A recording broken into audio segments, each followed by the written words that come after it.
ஆயிரம் மனிதரில் என்னை தேடினாய், அன்பெனும் சிறகினுள் என்னை மூடினாய். ஆயிரம் மனிதரில் என்னை தேடினாய், அன்பெனும் சிறகினுள் என்னை மூடினாய்.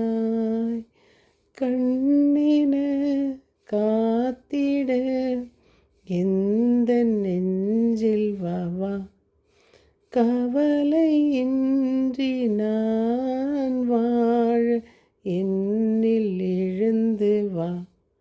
நீயே எந்தன் தெய்வம், நீ இன்றி வேறேது சொந்தம், நீயே எந்தன் தெய்வம்.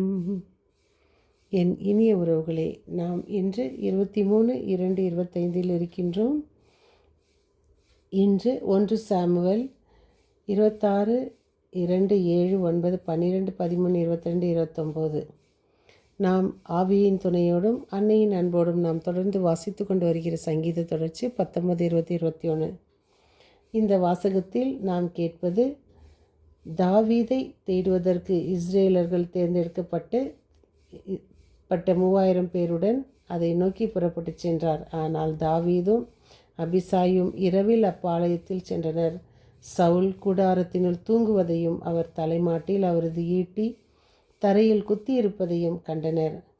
அப்னேரும் படைவீரரும் அவரை சுற்றிலும் படுத்து உறங்கினர். அபிஷக் தாவீதிடம், இந்நாளில் உங்கள் கடவுள் எதிரியை உம்மிடம் ஒப்புவித்துள்ளார் என்றார்.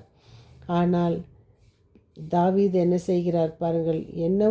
அந்த ஒரு தாவீதின் மனமாற்றம்தான், அந்த தாவீதின் செயல்தான் இறைவன் அவரை இன்னும் அதிகமாக உயர்த்தினார்.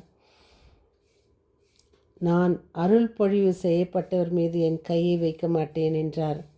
அருள் பொழிவு செய்தப்பட்ட அரசே இதோ ஈட்டி உள்ளது என்றார். இருந்தாலும் ஒருவன் இப்புறம் அதை கொண்டு போகட்டும், அவன் நீதிக்கு உண்மைக்கும் ஏற்ப ஆண்டவர் உண்மை என்னிடம் ஒப்புவித்தும் ஆண்டவரால் திருப்பொழிவு செய்யப்பட்டவர் மேல் நான் கை வைக்கவில்லை என்று தனக்குள் சொல்லிக்கொண்டார்.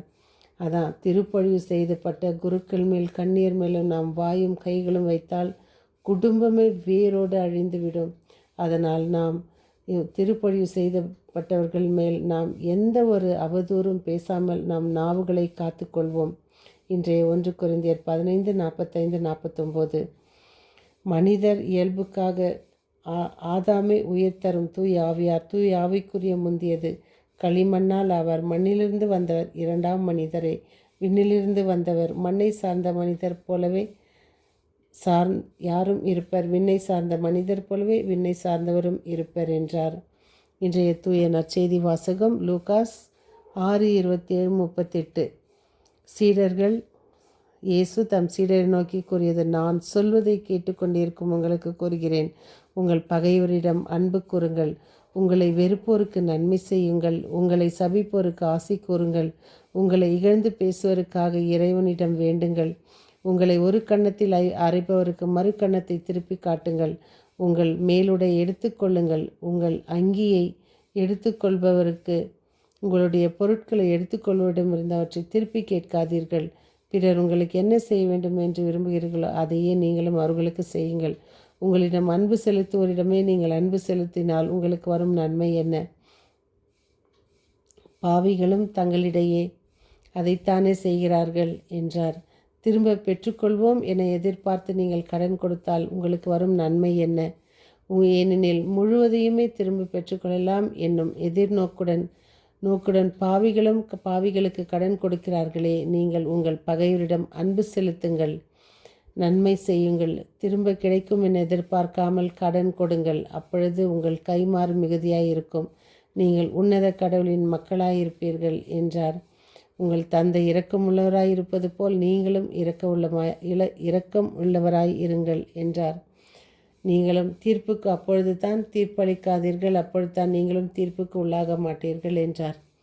மற்றவர்களை கண்டனம் செய்யாதீர்கள், அப்பொழுது நீங்களும் கண்டனத்திற்கு ஆளாக மாட்டீர்கள். மன்னியுங்கள், மன்னிப்பு பெறுவீர்கள். சில பேர் கேள்வி கேட்பார்கள், பதிலையும் சொல்வார்கள். ஆனால் வெகு சிலர் தான் செயல்படுபவர்களாக இருக்கிறார்கள். இந்த ஞாயிறு வழிபாடு மீட்பு பெற வேண்டுமென்றால் நம்மை தெய்வ சத்தியத்தின்படி வாழ செயல்பட அழைக்கிறது. உங்கள் வாழ்க்கை உங்கள் கையில் என்பது போல உங்கள் வாழ்க்கையில் நிறைவையும் நிம்மதியையும் காண விரும்புகிறீர்களா? இதோ இந்த வார்த்தைகளை நாம் செயலில் பயன்படுத்துவோம். வாழ்க்கையில் எப்பொழுதும் வசந்தம் வீச விரும்புகிறீர்களா? இதோ இன்று ஆண்டவர் நமக்கு தந்திருக்கிற இந்த வார்த்தைகளை லூக்கா 6:27-38 நம் வாழ்க்கையில் சொற்களால் எழுதி வைப்போம். கோல்டன் வேர்ட்ஸ், அதை செதுக்கி வைப்போம் நம் இதயத்தில். நாம் இதை செய்யும் பொழுது ஆண்டவருடைய பிள்ளைகளாக இருப்போம். அன்பிறைவா, இதோ இந்த ஞாயிற்றுக்கிழமை எங்களுக்கு தந்த வாசகம் லூக்கா 6:27-38. எங்கள் வாழ்க்கையில் இது ஒரு முக்கிய டைரியாக எங்களை மாற்றி அமைக்க எங்களுக்கு நல்ல வரனை தாரும். இதோ இந்த நன்னாளில் இந்த வசனத்தை தந்து எங்களை காத்தமைக்காக உமக்கு நன்றி. இதோ இன்று யாரெல்லாம் எங்களுக்காக ஜெபிக்கிறார்களோ அவர்களுடைய அனைவரையும் ஜெபத்தையும் நீங்கள் கேளும். உம்மை சந்திக்க வந்த அனைவரையும் ஆசீர்வதியும். மீண்டும் சந்திக்கும் வரை உங்கள் அன்பு தோழி.